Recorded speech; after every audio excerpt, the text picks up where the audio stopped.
দেখো, বিচারপতি অভিজিৎ গঙ্গোপাধ্যায়ের নির্দেশের উপরে পূর্ণ স্থগিতাদেশ নয়, অন্তর্বর্তী স্থগিতাদেশ, তাও কিছুটা পার্টের ওপর। অর্থাৎ বিচারপতি অভিজিৎ গঙ্গোপাধ্যায় যে নির্দেশ দিয়েছিলেন যে তাদের বেতনটা কমিয়ে পার্শ্ব শিক্ষকদের বেতন করতে হবে, এই নির্দেশিকার উপর স্থগিতাদেশ, এবং সেই কারণে এই মুহূর্তে পূর্ণ বেতন পাবেন এই 32,000 শিক্ষকরা। তাছাড়াও ইন্টারভিউতে যে অংশগ্রহণ করতে হবে সেই নির্দেশনামা আপাতত বহাল রয়েছে।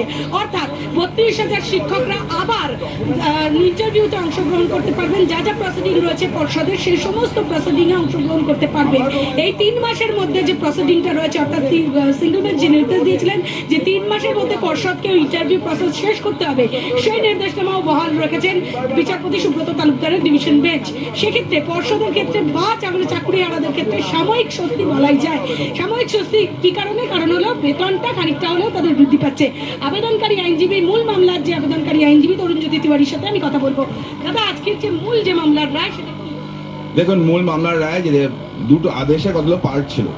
যারা শিক্ষক ছিলেন তাদের পোর্শনটাকে তাদেরকে মানে খারিজ করে দিয়ে বলেছিল তারা কয়েক মাস যখন প্রসেস চলবে তারা একটা ইন্ট্রিম হিসাবে 500 শিক্ষকের স্যালারি পাবে, ওই পোর্শনটাকে স্টে করেছে।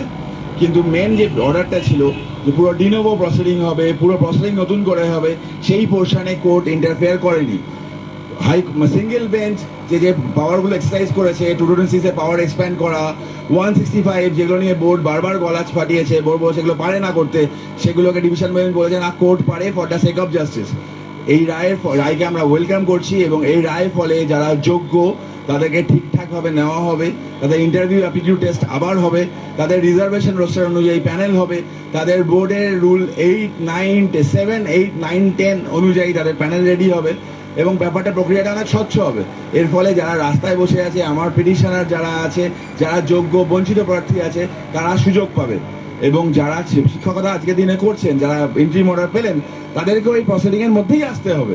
এই রায়টাকে স্বাগত জানাই। এর ফলে যারা জালি আছে, যারা সত্যিই দুর্নীতি করলো, তারা বাদ যাবে, তাদের জায়গায় যোগ্যরা পাবেন। কিন্তু যারা যোগ্য ছিলেন তাদের এই রায়ে কোনো অসুবিধা হওয়ার কথা আছে বলে আমার মনে হয়। নিয়ে তো প্রথম থেকেই প্রশ্ন ওঠেনি, সিঙ্গল বেঞ্চ বলেছিল যোগ্যতা নিয়ে। না, আমরা তুলিনি, যোগ্যতা নিয়ে প্রশ্ন তুলিনি, আমরা কোথাও বলিনি দুর্নীতি করে চাকরি পেয়েছে এরা।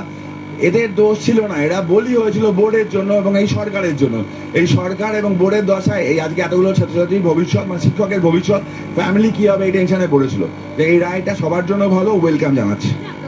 কলকাতা হাইকোর্টের ডিভিশন বেঞ্চ একটা কথা বলেছে, সিঙ্গল বেঞ্চ তার এখতিয়ারের মধ্যে থেকেই এবং তার জুরিসডিকশন। একদম একদম একদম একদম একদম 2016 নিয়োগ প্রাথমিকে, এবং সেই নিয়োগে আজ ডিভিশন বেঞ্চে যে নির্দেশ হয়েছে তা আরো একবার স্পষ্ট করে এই মুহূর্তে বাংলার দর্শকদের জন্য যে 500 শিক্ষকদের হারে বেতন দেওয়ার নির্দেশ দিয়েছিলেন বিচারপতি অভিজিৎ গঙ্গোপাধ্যায়, সেই নির্দেশের উপর স্থগিতাদেশ কলকাতা হাইকোর্টের ডিভিশন বেঞ্চের।